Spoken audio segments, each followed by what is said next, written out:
Are you ready? My coach, Barbara H. Smith. Why did I hire her? Because she's the best. Barbara H. Smith is a powerhouse. She just walks in the room and grabs your attention, and she does that in a way that just makes you feel loved and like she's paying attention to you. She cares about you, and she wants to see you be your best self. She was able to dig inside and find the passion that was deep within me. Barbara's energy is one of the reasons that I had to have her as my coach.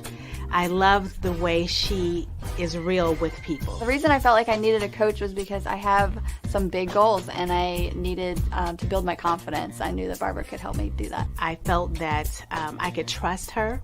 I would definitely recommend to get coaching from Barbara H. Smith if you feel like you need to level up your confidence. She would just help you feel like bold, like you can take on the world. She has really shown me who I am. She has changed my mindset to a place that I know that I am more powerful today than I would have ever been if I had never met Barbara Smith.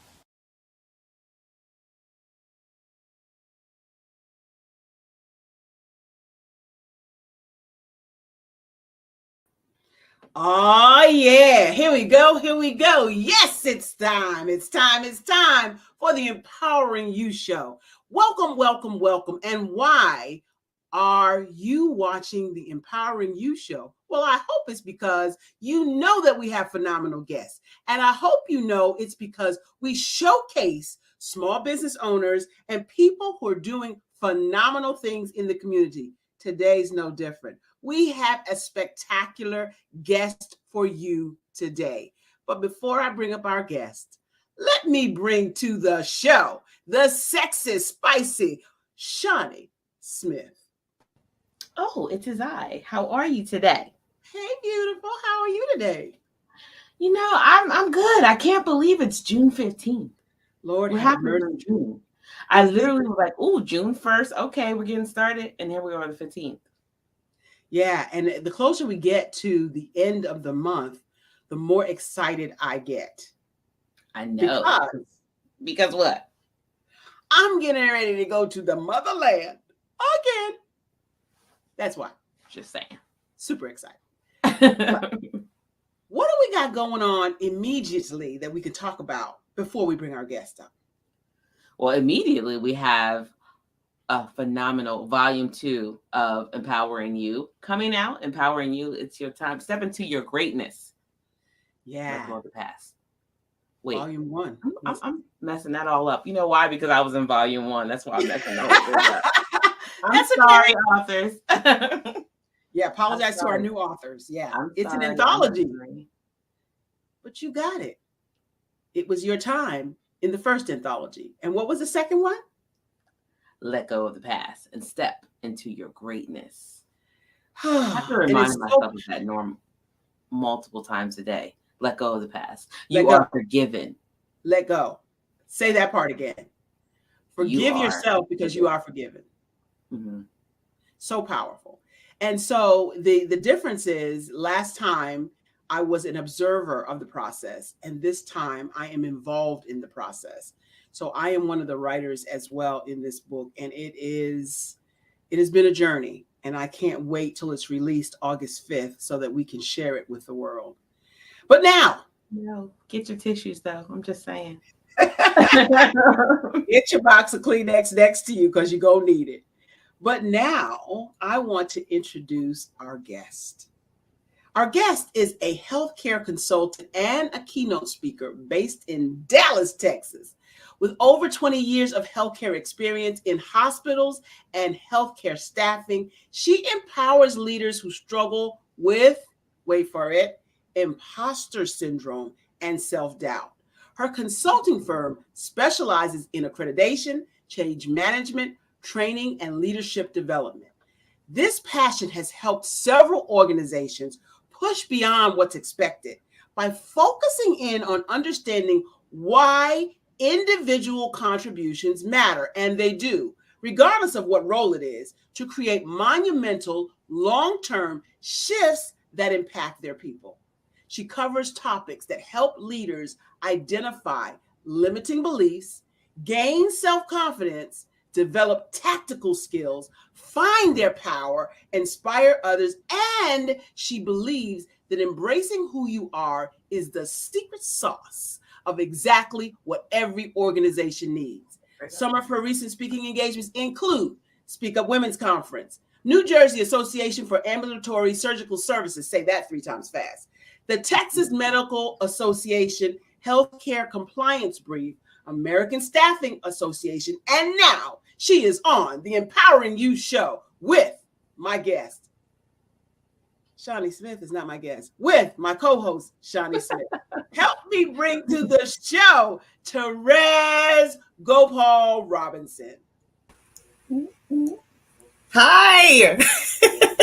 I mean, I was like, as you were like saying all that, I'm like, my God, this woman sounds incredible. Yes. I think I know her. I like her. Who that is? I don't know her either. Yes, we do. We know Yes. you from Speak Up Women. And I want to say thank you so much for coming to the show. And thank you so much for being a force in the healthcare community. We don't know who we're going to have serving us in the healthcare community. We don't know what baggage they come with. We don't know what circumstances they may have experienced. Yep. And I'm glad your work is allowing them to shine who they are. Yeah. So, Yes. Shawnee always first dibs. So Shawnee, you got questions? I mean, the first thing I'd have to talk about is just being authentic. Like, we're all guilty of it at some point, no matter what we say. But it's going back to finding who you are is so hard. Like, how do you even begin to help somebody nix and kick that imposter syndrome to the curb? Yeah. So, you just said a bunch of things. And so the first thing is, I'm going to be honest with you, right? We're being authentic here. We're being who we are. That was not where I started. That was not my intention. That was never even on the radar for me. Really, what I do today started as a result of me me struggling with imposter syndrome for so many years in my career. And oh yes. So, when I say years, I mean, I would say 18 of the 20 plus years. And that was even after getting multiple degrees, multiple promotions, doing all, getting all the things. But I was always waiting for someone to say, wait a minute, Therese, you don't belong here. I was always waiting for that. And so my journey started when I mustered up just enough courage to ask for a promotion. And it was a promotion that I deserved. And I say that because the data proved it, right? I tried to look at facts, but I mustered up the courage, had that time scheduled with my leader, and began my pitch for a promotion, and I was fired instead.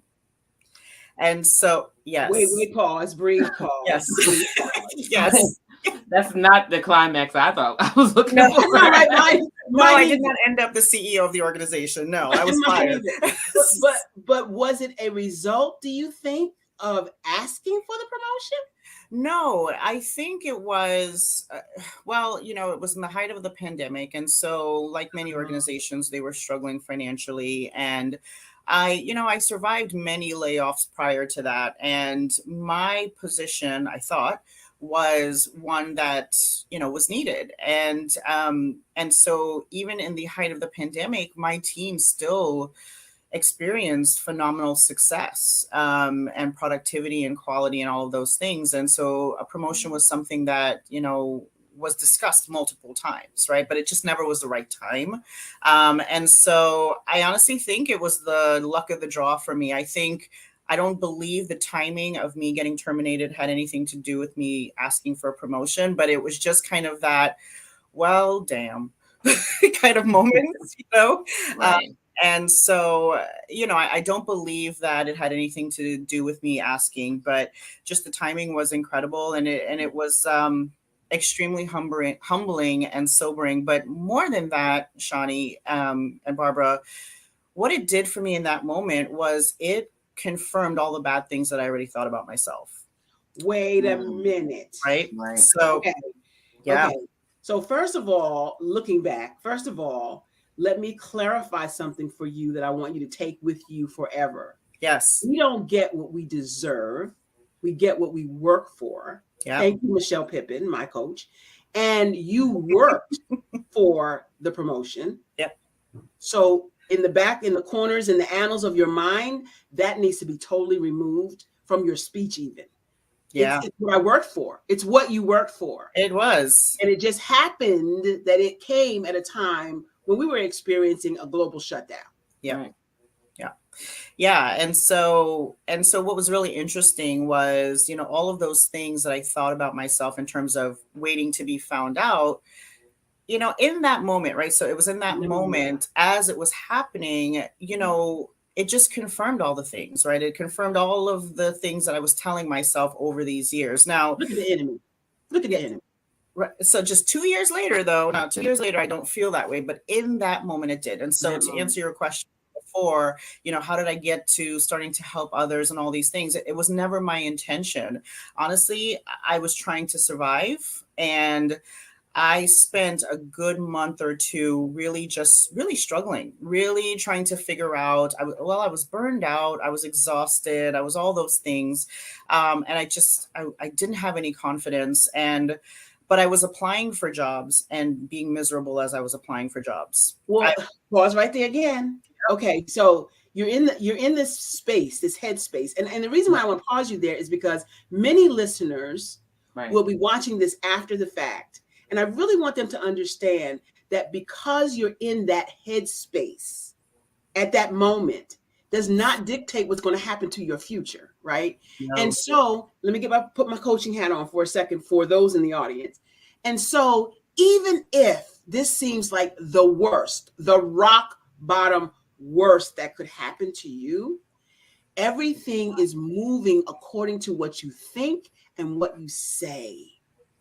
I had to learn this the hard way, Therese. And so when in that moment, you're right. In that moment, you are feeling like less than. You're feeling all the things that you thought in your mind. Oh, yeah. And so it's a self-fulfilling what? Yeah, exactly. Exactly. And so I'd like to be able to say that I got myself out of it after really doing some self-reflection. I'd love to be able to say that, but that's not the truth.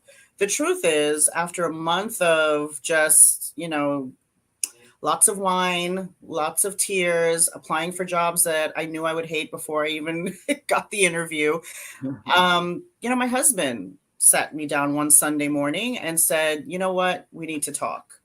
And my thought was exactly that. My thought was uh-oh.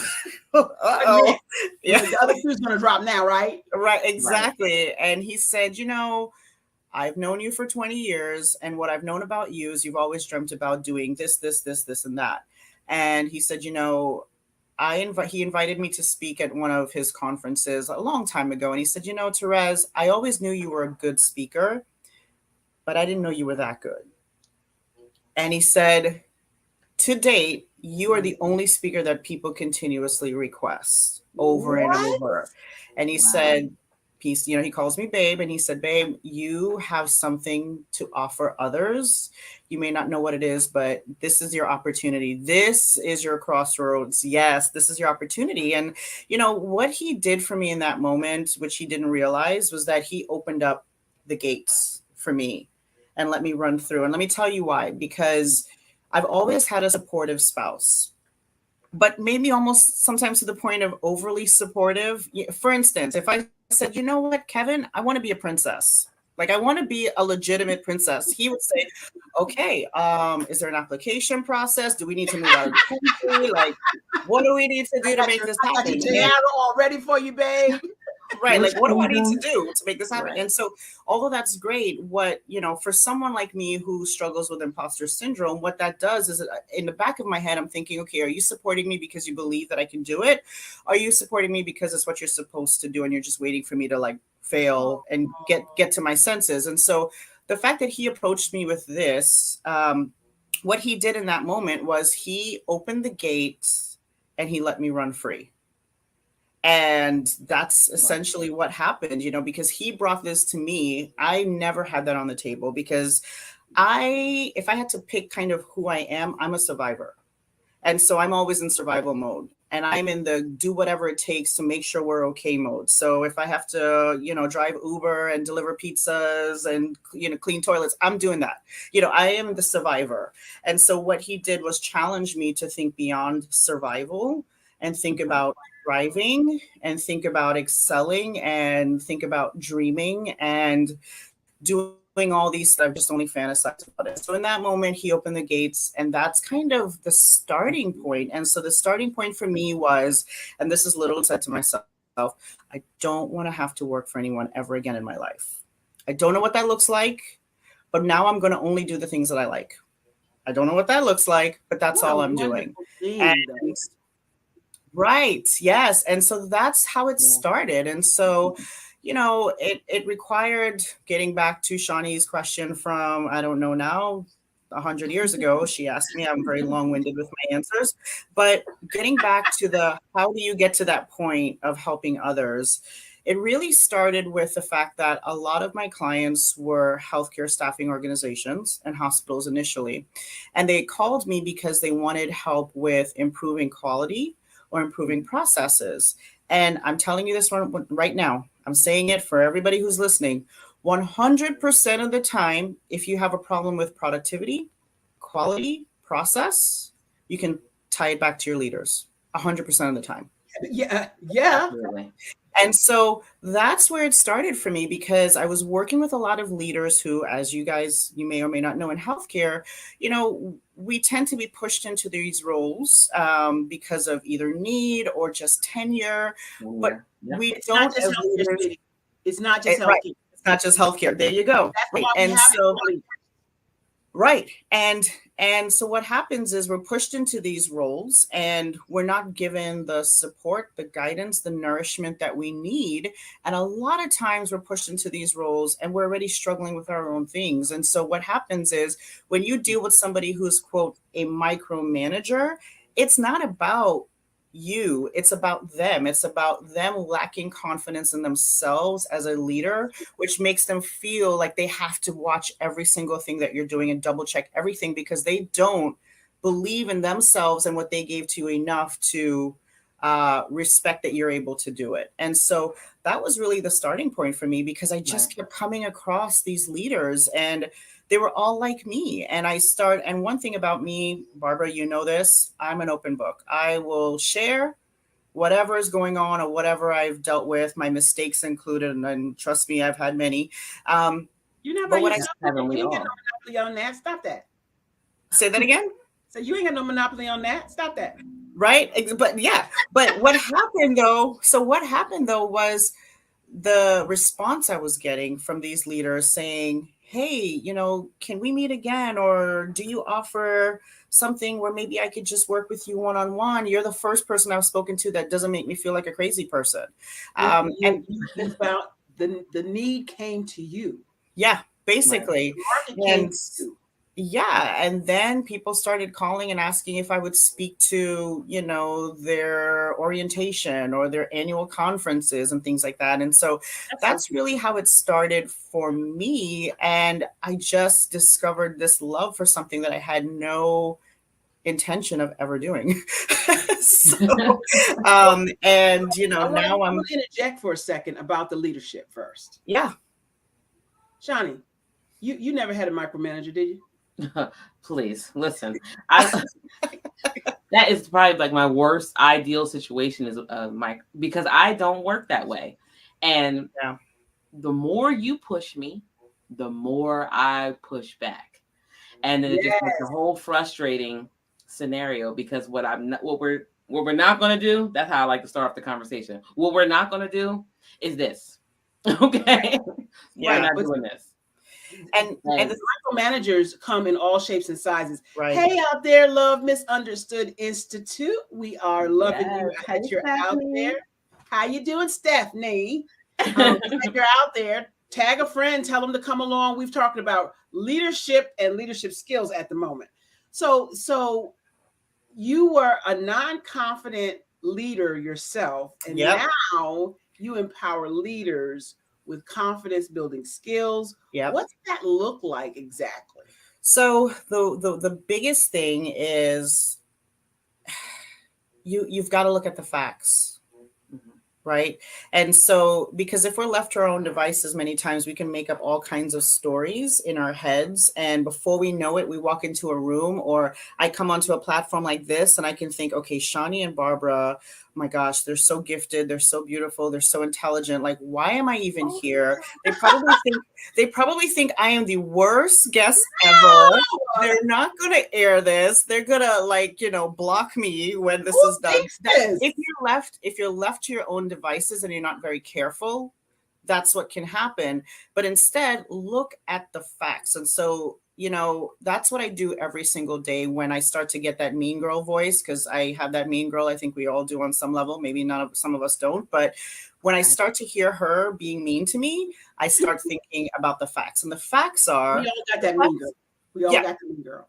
Right. And the facts are, listen, I've been in my career for over 20 years. I have multiple degrees. I have a master's degree. I have been successful with every single client I've ever worked with in my life. I have a 100% success rate, right? And I am doing some amazing things. That's the facts. Right? She got to brag along. Exactly. Yes. Right. I was going to say that. Our guest last week, Lois Barth, talked about having an evidence file. Yeah. Right. It's the facts. That's exactly what it is. So anytime that mean girl comes around, I put a muzzle on her and I pull out the facts and I tell her, listen, calm yourself, because these are the facts. And so that's the first thing that I work with people, as a leadership coach or a leadership, peer consultant or whatever you want to call it. But I talk to them a lot about, well, let's talk about the facts. So I don't want to hear so much about how you feel or what you're thinking. Tell me what the facts are. Right. And that's, and it's,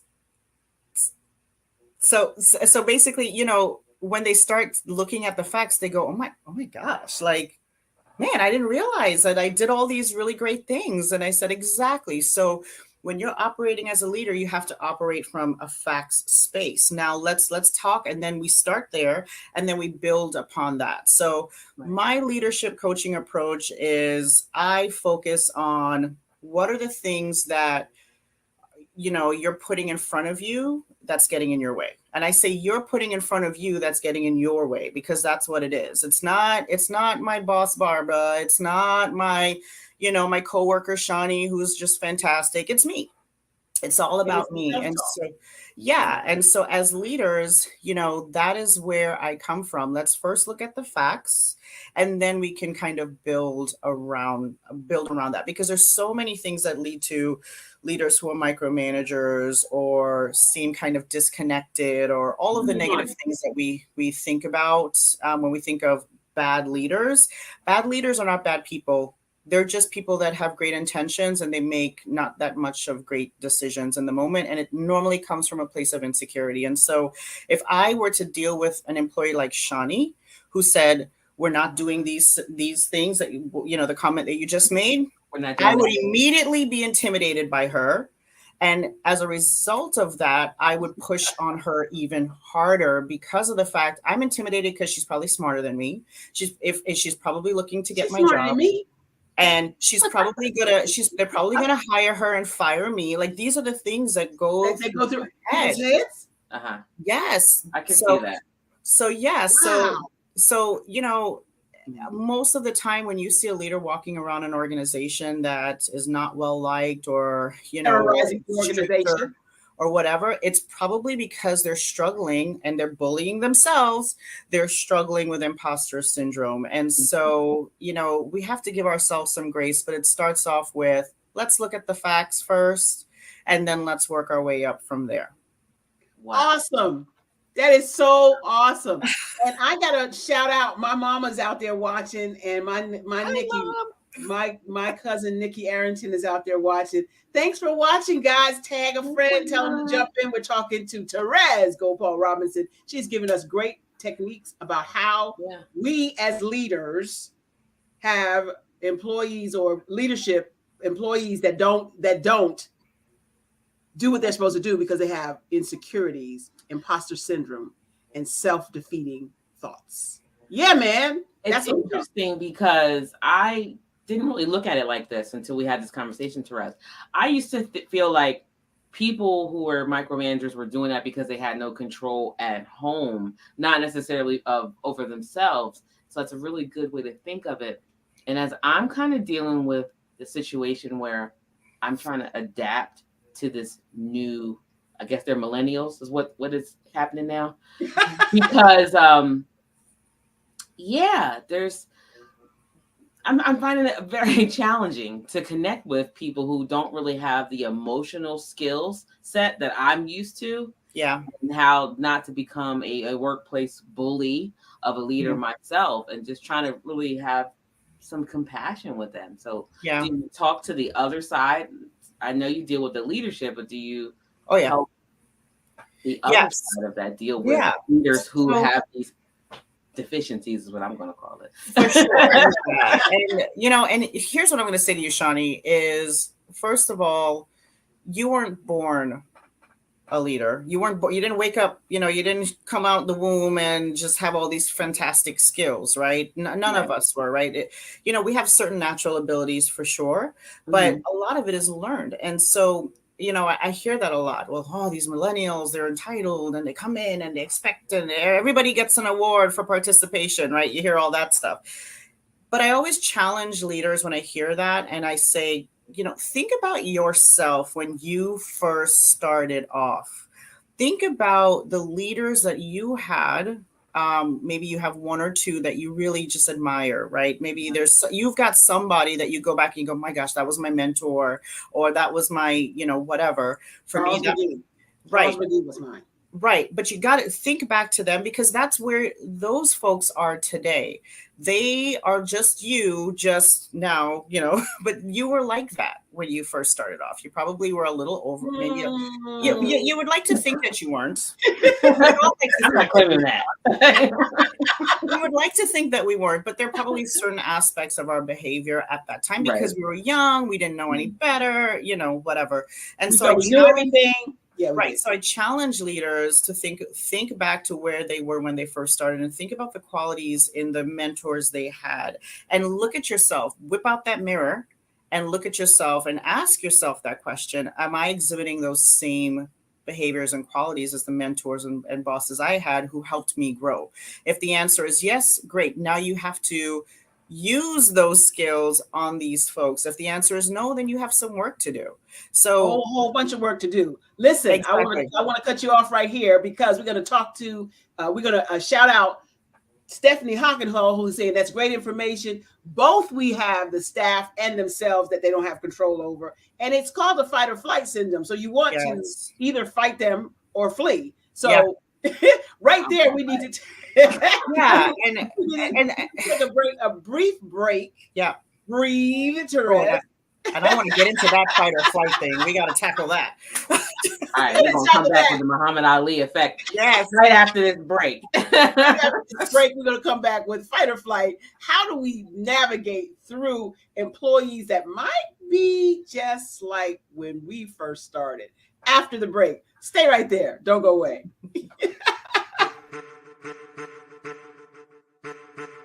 I am a child of the Most High God. He has gifted me in ways that I could not even imagine and didn't know.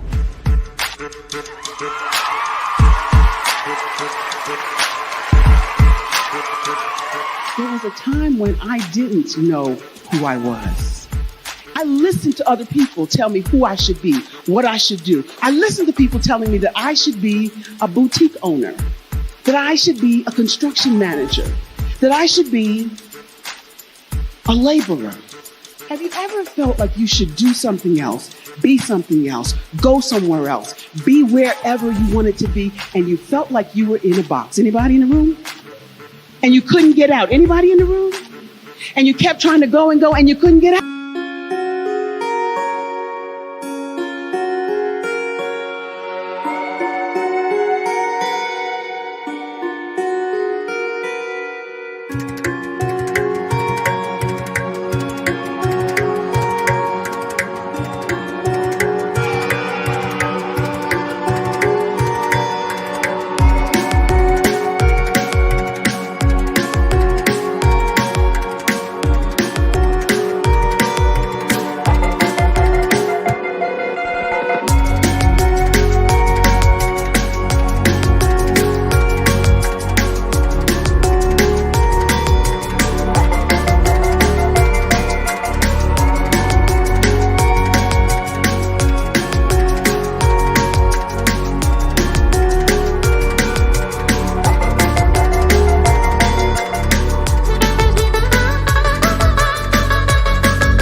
I know. I was just like really into that. I forgot I was doing this show. Yeah, man, so cool. I want you to take notice of the sizzle reel so that you can get yours as a speaker. Okay, what are the components?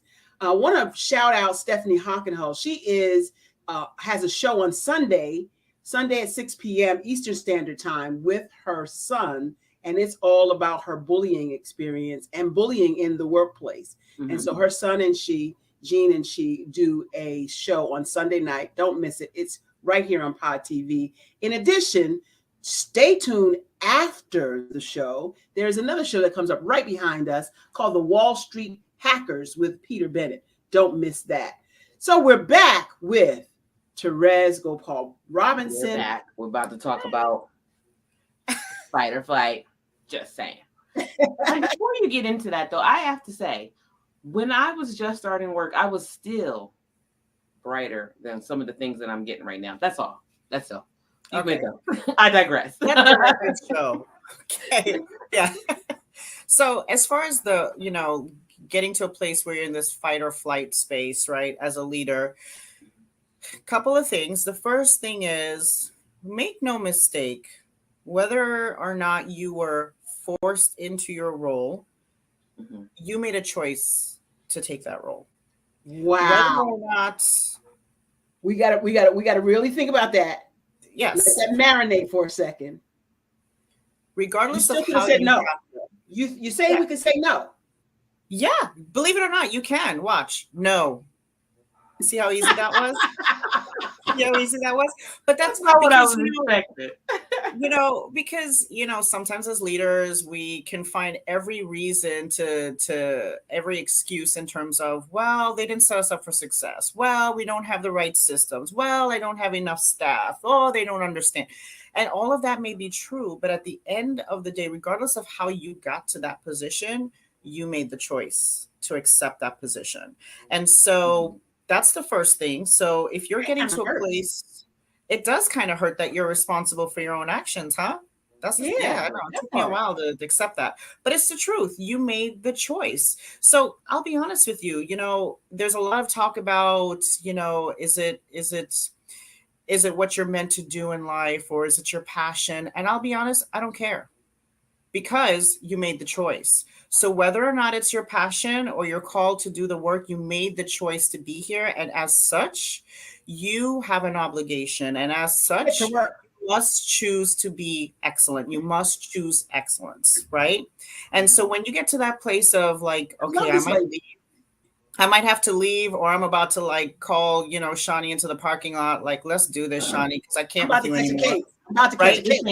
Right, exactly. You got to stop and think, why am I here? Mm-hmm. Right? How did I get here? And then B, what are some things that, you're wanting to accomplish while you're in that role? I always look at leadership as a source of calmness. That's why you're here, right? You're here mm-hmm. to level set, keep everyone focused and engaged. But that starts with you. I'm sorry. I don't care what's going on in your organization with your people, your boss, your team, your whatever, the coffee's not right. I don't really care, because your feeling of fight or flight comes from within. And so you really have to start and think, why am I here? What is it that I'm hoping to gain from this? Right? And then what's next for me? And so, because listen, regardless of what's going on, be very mindful of the fact that in any industry, not just healthcare, as large as it is, it's very small. And so be mindful of your actions and be mindful of the choices that you make, because, the bridge that you may burn today may be the bridge you need to get to the next step tomorrow. And so be very careful with that. So yes, we all struggle, but always go back to self. Why am I here? I made the choice to be here. And have I done everything that I can or could to be successful in this role? Have I given my team everything? Have I, and here's a big one, have I exhibited what's called managerial courage? And hold on. Wait a minute. I need to put some Shani spice in it. Get it. Shani. So First of all, what we're not going to do is try to make me cry today, because I totally needed this conversation based off of what happened to me yesterday. Oh no. Okay. Yes. Let's see, pause, Shawnee, pause. I was so thinking that just now. Therese has no clue what our conversation was right before the show. She has no clue that this conversation, though Therese is addressing it to the audience, is hitting Shawnee dead in her forehead. I'm not doing this. We're not doing this. Oh no. We're not doing this. So go ahead, Shawnee. I didn't mean to interrupt. I just had to say that. Hit me all in the forehead, and I got a good target, good size target. So yes, either hit me all in the forehead with this. Me too. And it's okay. I needed this. I really needed this, because that was one of the things that came out of my mouth. They're not setting me up for success with what they're giving me. And you just said, nope, I don't care. You accepted it. You're so right. You so right on time. Oh my God. Yeah. I hear you guys. Okay. Yeah. And okay. and that's the thing. It's just that you always have to look at the choices that you're making. But learning to have managerial courage is a big part of it. And I don't know if you guys have heard of that term, managerial courage, but essentially it's being a leader who's courageous enough to be vulnerable. And what I mean by vulnerable is things like asking for feedback, right? So we spend a lot of time criticizing what everyone's doing around us, but it's really hard for us to see what we're doing or not doing. And so managerial courage is having that courage to be vulnerable enough to ask for feedback, to say what needs to be said and speak up in the moment. That's hard. That's really hard, especially when you're afraid that I might lose my job. I need my job, my kids, my mortgage, all these different things. But and then also having the courage to have the difficult conversations with your leaders, your peers, and your teammates, and doing it in a way that is productive and not emotional. And so it goes right back to what I said before. What are the facts, right? Because if I'm having a difficult conversation with Shawnee about her performance, this is not an attack on Shawnee. It's not because I think Shawnee's a bad human. It's because of the fact that there's some things here that are not meeting the expectations of the role. And so the first thing I'm going to ask Shawnee is, what can I do better as your leader to help you be more successful? Ooh, she just sighed. Ooh, she just sighed. Ooh, she just sighed. Let's start there. And I'm telling you, and for anyone who's listening, if you're in that space of fight or flight, pause, just take a time out and ask yourself those questions. Why am I here? Have I always made the choice to be excellent? And have I given what is needed from my team? And have I asked? And that's hard, because a lot of times, especially if you're struggling with your own confidence, you don't want to ask for feedback because you're afraid of what might be. You don't want to ask for help, period. And you don't want to ask for help because I got it. Because somewhere along the way, a lot of leaders got that message that leadership is equal to having all the answers and knowing all the things. And that's just not true. Leadership. Go ahead, Barbara. Add to that, when you're having that emotion, acknowledge what the emotion is, but then ask yourself, is this serving me, or is this sabotaging me? Is it serving or sabotaging? Right. And then go on to leadership that you were going to say, Therese. I didn't want to cut you off, but I wanted to add to what you were saying. Right. And so, as a leader, you have to have that, you have to be courageous enough to have those tough conversations, and you have to be courageous enough to say, I don't know, because guess what, guys? Everybody knows you don't know. They already know you don't know. So it's okay to say you don't know in the moments when you don't know, because everybody knows. But going back to that space of, think about it. How is it that there are people, let's say in healthcare, nurses who have worked in hospitals where they're continuously short-staffed, they have too many patients, they don't know if they're going to get enough funding, they're in high areas with, high-level trauma on a daily basis, constantly, and they show up every day with joy. That didn't come from the environment. That came from within. Sure, it didn't come from the environment. No, it sure didn't. So it's not about where you're working. It's not about the environment. It's about you and what you bring to the table. And if it is that you bring joy and a certain level of self-confidence with a sprinkling of vulnerability, then you can be happy even in the toughest situations. That being said, yes, there are some times where you have to say, you know what?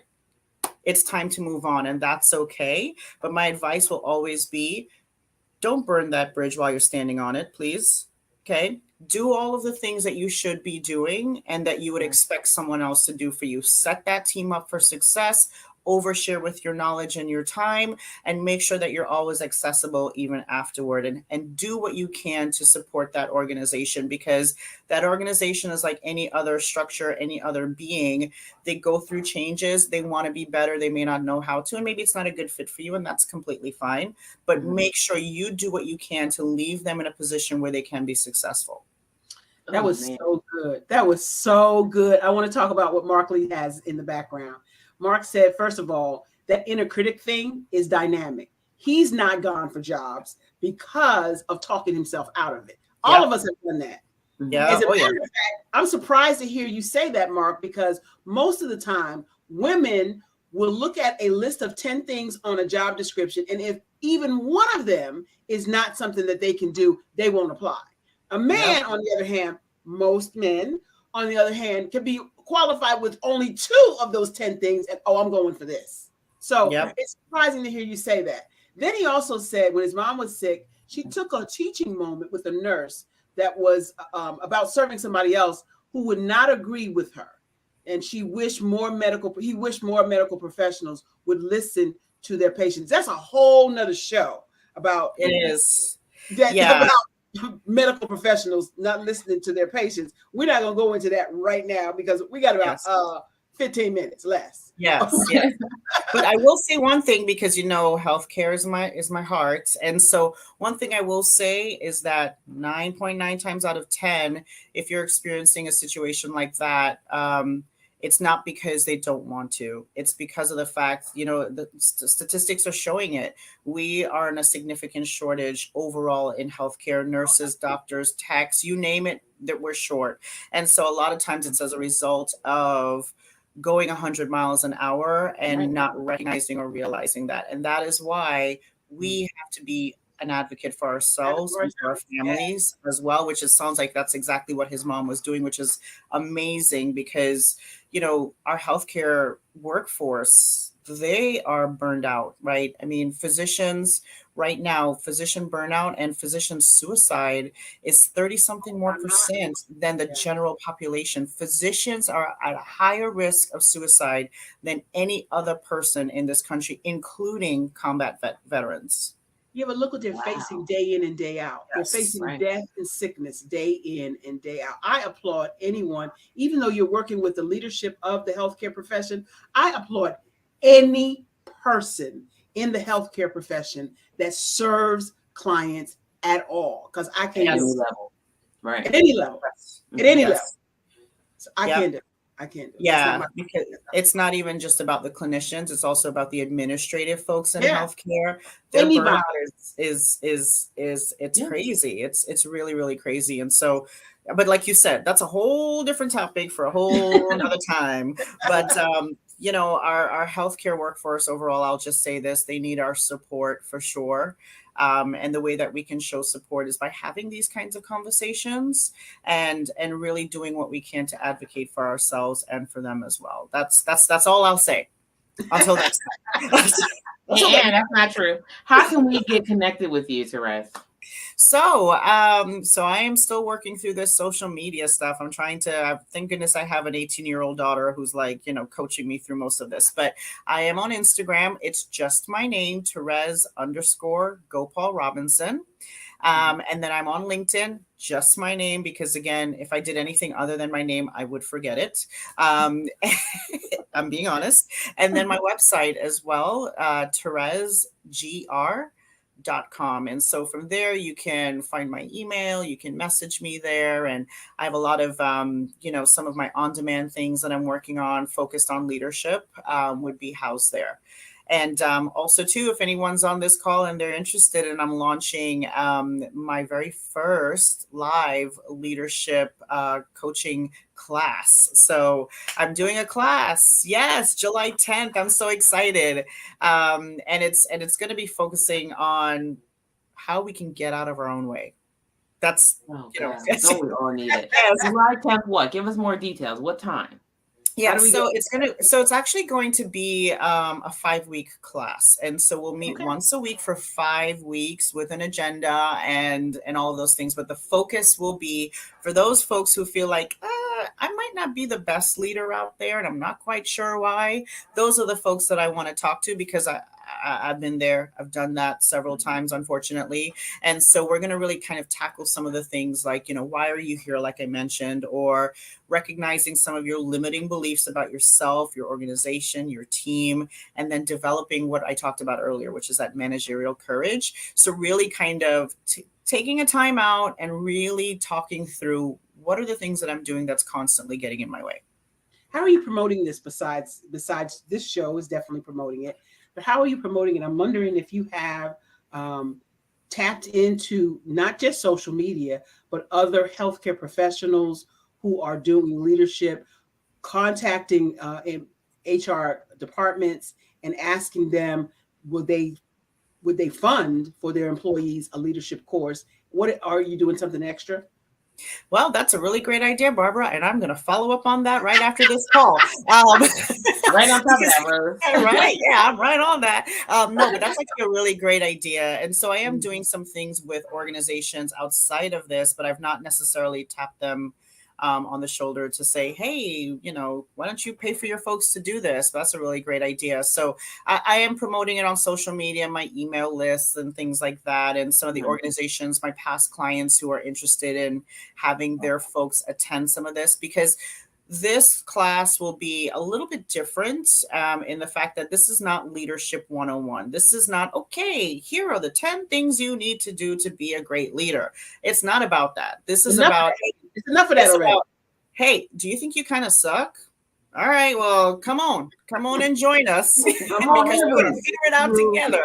And we're going to get down to the reasons, you know, that you're doing a lot of the things that you're doing. Because again, like I said, things like micromanaging and all those things, those come from a place of insecurity. And a lot of times, and Barbara, you heard me mention this a while back, a lot of times, if you tag yourself as an overachiever, studies and statistics are showing that over half of the folks who are tagged as overachievers suffer from imposter syndrome. Yeah. And they overachieve as a result of constantly feeling like they're not enough. So they do more, they stay longer, they get there first. They're doing too much. They're doing all this stuff. Right? I was doing that stuff a while ago. I was doing that stuff. Yeah. And so, and you don't even realize that you're doing it. Enough. You are enough.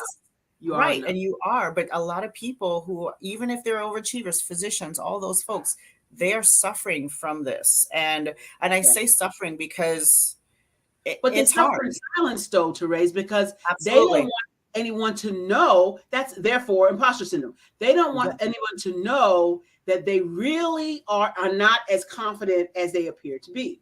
And exactly. So how do you get to somebody who doesn't want you to know that they're overachieving because they feel like an imposter? How do you get to them? Yeah. And you get to them by exactly what I just said, having some of those. Let me tell you something. You ever saw that boss that seems a little bit, full of themselves? They always have the answer. They're always, right. They're the ones that talk the most in the boardrooms. I can guarantee you that they're struggling with some level of self-confidence issues or imposter syndrome, because it's a constant posturing. This is this constant thing that's happening because of the fact that they have to do that. Because if they don't, they'll just shrink away and they'll fizzle away. But how do you get to them is my question. Because you know it. You can observe the behavior. You see it. You know it. This person is suffering from imposter syndrome. Yep. So how do I get that person to say, I need that help? Well, how do I get to them? If I'm working with clients and I identify that, I do pull them aside. I pull aside the individual and say, because you have to be very careful, because I don't want to be disrespectful or seem as such. Alienate. or alienate, but also I don't want to seem like I'm pitching for more work and business, right? And so I have to be very careful with that, but I will pull them aside, and I may go to my, you know, organizational sponsor and say, hey, listen, you know, I think that your leadership team collectively might, you know, benefit from us doing some additional leadership coaching. You know, let's talk through that a little bit. Let me tell you what I think you might achieve as a result. Now, if you're just some person that's listening to me right now and saying, gosh, Therese, I don't know, I think that might be me. Get onto my website, go ahead and book a 30-minute free consultation with me. And then we can kind of tackle, kind of like when Shawnee was talking about, oh my gosh, this just happened to me yesterday. You know, if you're struggling with something or you're just overall struggling, book some time with me for 30 minutes. It's a free chat. And let's kind of talk through some of those things. And then we can determine what fits best for you in terms of the next steps. Because my goal, Barbara, is to help people. Because gosh, I wish that's what I want you to do. I want you to yes, do yeah. I also want you to know, have you ever heard of the Black Business Expo? No, actually I did. You mentioned that to me a couple of months ago. Yes. They are always looking for speakers. Your information is phenomenal, and they're always looking for good, not just good speakers, but good speakers with great information. Grant McGaw is one of those. Grant is in the healthcare space in Florida and in the hospitals there. So he's also very involved in the Black Business Expo. We can get you that information, or just go to blackbusinessexpousa.com, blackbusinessexpousa.com, and reach out to them that you would like to be a speaker. Yeah, I will definitely do that. I'll definitely do that because, you know, Barbara, I know we're running out of time, but I didn't start off thinking that this is what I was going to do. I just started off thinking, I just want to do the things I like. That's it. I don't even care what that is, but I'm going to do that. And, you know, gosh, I wish there was somebody back 10, 15 years ago to talk to you. Yes, I do. And I feel sad sometimes for that version of me, but I do feel like that is a very reason why I'm able to do what I do today, because you were ready then, sweetie. Exactly. I grew through those years and I experienced so many of those things. And, you know, when I do speeches and, you know, and when I'm done with those talks and someone comes up to me in tears and says, oh my gosh, I felt like you were talking to me only. How did you know? How did you know? We got about 30 seconds more. Tell us where we can reach you again and where we can reach you again and how to reach out to you. Yep. So I'm on Instagram, same name, Therese Gopal Robinson. I'm on LinkedIn with the same name. And then if you want to chat with me for 30 minutes, you know, just log on to my website, www.theresgr.com. Schedule some time and let's chat and let's kind of figure things out. But, you know, I love meeting new people anyhow. So connect with me, Instagram, LinkedIn, or my website. You have been a ray of sunshine on this show today. I am so glad you were here. I am so glad you were here. Did I say I was so glad you were here? Listen. No, I don't think I heard you. We are so all on my toes, smack me all in the head. But okay, I get it. I hear you. And that was a very hard conversation. By the way, we do have some leadership training coming up in October at the Sisters Inspire Sisters to Advance event. You're not going to want to miss 6 sensational trainers, leaders, thought leaders, coaches who are going to pour out into executive women who are going to pour into and let you, it's called a retreat, but it's more like a recharge. We want to recharge these ladies, women who get pour out all the time. The ones who are expending a bunch of energy. They're always giving, but not really getting poured into. This is for you. I promise you, you will go away recharged, rejuvenated, and refreshed from the Sisters Inspire Sisters to Advance Retreat, October 13, 14, 15 in the beautiful city of Ocean City, Maryland. We'll have the details coming up this week. Shawnee, what else you got? Man, I'm over here. My feet hurt. My head hurts because you done knocked me all in the head. I don't know. All I know was that this was divine. So on point. even with Stephanie chiming in about bullying, it's so on point where we're not in touch with what's really going on. Yeah. And how to really manage through this. And as you just highlighted for us, how we take ownership of what's happening. I used to have a professor that would always say, bloom where you're planted. And I try to remind myself that here and there, bloom where you're planted. Like you can't always, got it, bloom where you're planted, bloom where you're planted, And it's easier said than done sometimes. Sometimes, life just gets frustrating and you give them some good tools here. I got a mirror now. I'm already like, I'm going to put a mirror on my desk that says, are you the mentor that you had? You have given us so many techniques and tips that for leadership that are so poignant and so on point at this time that you have no real clue what you've done today. And I am applauding you just again. I want to know, do you have other platforms to showcase what you do? Other speaker platforms, other speaker gigs coming up? How to get on other people's stages and pages, OPSP. Yeah, so upcoming stuff. So I'm actually doing, I'm attending a conference in August for an organization called Aviante Software. And so they're one of the software companies that service the staffing industry. And so they wanted me to come in and kind of talk more strategy, some of that stuff, but there will be a lot of leadership intertwined there. And I'll be meeting with their executive leadership team to just help them and coach them in terms of, becoming more efficient and some of those things. So that's what's happening in the very near future. I have some other things kind of working through, and get ready for the shameless plug. Maybe I'll be working with you in October. So did you see that? Did you see that, Shani? But honestly, if I have just 10 seconds, I wanted to say two things. And that is, regardless of where you are in your leadership journey, it's hard in the moment, but give yourself grace. You're human. You will make mistakes even when you are trying, and give yourself grace. Please do that. And just know that exactly who you are is exactly what is needed. Exactly who you are is what's needed. And so you don't need to change. You don't need to be this different, alter ego version. You just need to work on yourself and figure things out, but give yourself grace as you're growing as a human and as a leader. And then the last thing, 5 seconds, Barbara, I've got to thank you. I have to say thank you. And I say thank you to you because I met you a couple of months ago. When I first met you, you were so intimidating to me because you were just like, I'm amazing and I'm this great speaker and I do all these fantastic things. And I said, holy moly. Did I say I was amazing? You were. And I love that about you. And I say thank you to you because I started applying that when I met people, really kind of being my own champion, which I never did prior to meeting you in April.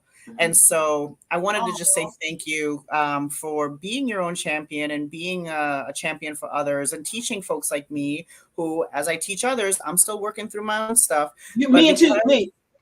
Yeah, but because of that, I've learned a lot. So thank you. Well, you are certainly welcome. Well, we have expended our time. I'm so happy to have the spicy Shani Smith. She's wearing her chef jacket today because she truly is a chef. We didn't get a chance to talk about all the spices that she does. But thank you so much, Therese, for being here. You know what time it is? I got my watch on today. You know what time it is. It's time for you to step into your greatness because the world is waiting for you. That's our time. We'll see you next week. Thank you so much, Johnny. Thank you so much, Therese, for being here today. Thank you, guys. This was fun. Thank you. Stay on after the end. Stay on.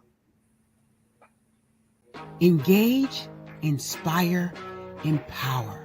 That's what I help you do as a celebrity, speaker, trainer, and coach. Hi, I'm Barbara H. Smith, known as the Masterful Presenter. I am the one that can help you dig deep inside your passions and deep inside your life to get you to the place you always dreamed. I had the pleasure of hearing Miss Barbara Holmes Smith speak today, and just from her speaking to me today, I have realized that I need to have personalized my alter ego and be able to put myself out there a lot more. I help through speaking technique, teaching you how to use your words and your body language to inspire people to come up higher. Today's presentation with Ms. Barbara was just outstanding. She has really helped me with her personality, with her being so genuine and passionate about what she believes in and helping to coach, train. Her sense of humor, her energy is just incredible. How do I do that? By coaching and speaking and training. I help you with whatever it is that you want to do next. What is your next? Are you ready to take your life, your career to the next level? I can get you there. Contact me at www.barbarahsmith.com.